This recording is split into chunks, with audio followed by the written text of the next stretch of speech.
Hi folks, I'm Ashraf Hingora. I'm a language and soft skill trainer, life business and parenting coach.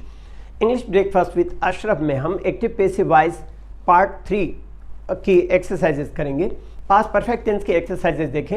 Active का example है nobody had ever insulted me, किसी ने भी मेरा अपमान नहीं किया था, तो इसका पैसिव हो जाएगा I had never been insulted by anybody, किसी के द्वारा मेरा अपमान कभी नहीं किया गया। एक और एग्जांपल देखिएगा, she had had her breakfast, तो इसका अर्थ निकलता वह अपना नाश्ता कर चुकी थी। यहाँ पर हैड दो सुनने से बड़ा ऑकवर्ड जरूर लग रहा होगा, तो पहला हैड है हेल्पिंग वर्ब और दूसरा हैड जो है यहाँ पर third form of the verb है, पास्ट पार्टिसिपल है। और चूंकि मैं इसके पहले वाले वीडियो में बता चुका हूँ हैव के बहुत सारे यूजेस हैं। Have means take, have means give, have means enjoy, have means experience, have means do, have means get, have means wish, have means allow, have means encounter, have means entertain. तो यहाँ पर eaten taken के अर्थ में इसका use हो रहा है। तो देखिएगा she had had her breakfast, वह अपना नाश्ता कर चुकी थी, तो इसका पैसिव होगा her breakfast had been had by her. इस तरह सुनने में ऑकवर्ड भले लगे लेकिन सेंटेंस करेक्ट है, उसके द्वारा अपना नाश्ता किया जा चुका था। एक्टिव देखें, I had already done this sum, इसका मतलब मैं इस सवाल को पहले ही हल कर चुका हूं, तो डू द सम मतलब हल करने का सेंस है। पैसिव होगा this sum had already done by me, यह सवाल मेरे द्वारा पहले ही हल किया जा चुका था। एक एक्टिव का और एग्जांपल दिखेगा इंट्रोगेटिव में, who had beaten him black and blue, black and blue मतलब सीवियरली, बुरी तरह से किसी को पीटना, तो सेंटेंस का अर्थ निकलता है किसने उसे बुरी तरह पीटा, तो इसका पैसिव होगा who had he been beaten black and blue by. और जैसे पहले भी मैं बता चुका हूं बाय जो है यहाँ पर लास्ट में लगाया गया। रिटन इंग्लिश में बाय हुम का यूज करता है, स्पोकन इंग्लिश में हु से सेंटेंस की शुरुआत होगी, बाय हुम का इस्तेमाल नहीं होता, और जो बाय है वो लास्ट में लगेगा। एक और एग्जांपल देखें, what had you done so far, तुमने अब तक क्या किया था, तो इसका पैसिव होगा what had been done so far, अब तक क्या किया गया था। एक्टिव देखें, Akbar had defeated Rana Pratap at Haldi Ghat, Akbar ने राणा प्रताप को हल्दी घाट में हराया था, तो पैसिव होगा Rana Pratap had been beaten by Akbar at Haldi Ghat. Active sentence देखें, व्हाई हैड यू नॉट, इसको हम शॉर्ट फॉर्म में बोलना है तो वाई हैडंट यू ऐसा भी कह सकते हैं, तो why had you not put on the sweater, या इसको हम कह सकते हैं why hadn't you put on the sweater. Generally contracted form का यूज करते हैं बातचीत में, तुम स्वेटर क्यों नहीं पहने थे, तो इसका पैसिव होगा why had the sweater not been put on, या इसको हम शॉर्ट में बोलें तो वाई हैड, शॉर्ट फॉर्म मतलब कॉन्ट्रैक्टेड फॉर्म में बोलें तो why hadn't a sweater been put on, sweater क्यों नहीं पहना गया था।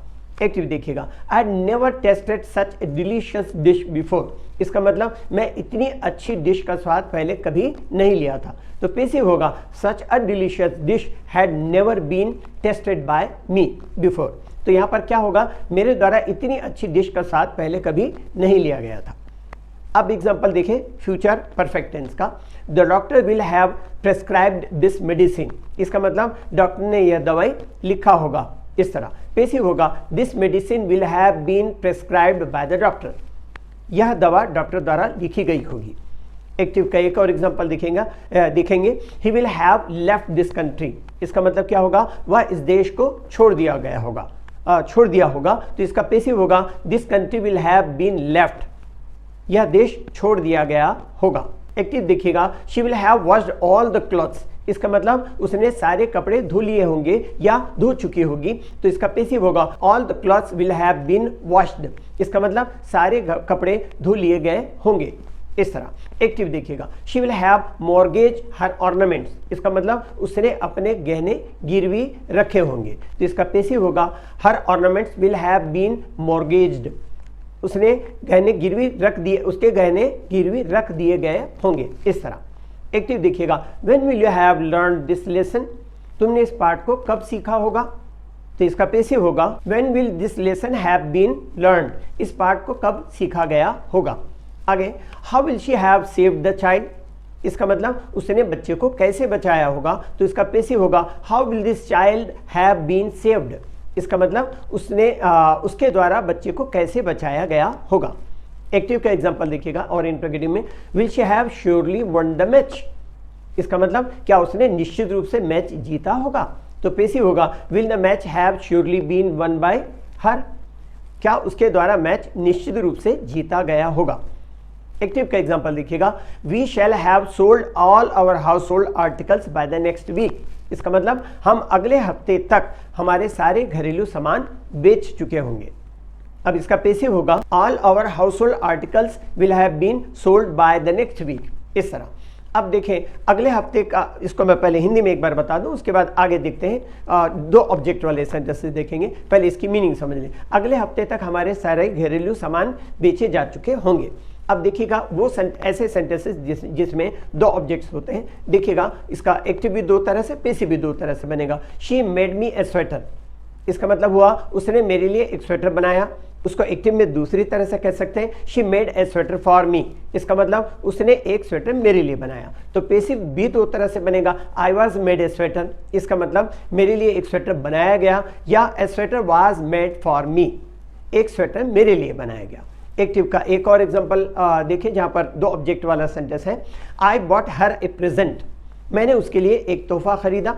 अब इसको दूसरी तरह कहें, I bought A present for her, मैंने एक तोहफा उसके लिए खरीदा। अब देखिएगा इसका पैसिव दो तरह से, a present was bought for her, एक तोहफा उसके लिए खरीदा गया, या दूसरा इसको बोल सकते हैं कि she was bot A present, उसके लिए एक तोहफा खरीदा गया। एक्टिव का एग्जांपल देखें, यहाँ पर भी दो ऑब्जेक्ट वाले सेंटेंस है, the teacher teaches us English, शिक्षक हमें अंग्रेजी पढ़ाते हैं। तो इसका एक्टिव का दूसरी तरह से भी कह सकते हैं इसको, the teacher teaches English to us, इस तरह। तो एक्टिव का पैसिव भी दो तरह से होगा, we are taught English by the teacher, या English is taught by the teacher. Next example देखिएगा, Shashi has gifted me this watch, Shashi ने यह घड़ी मुझे इनाम में दी या भेंट की।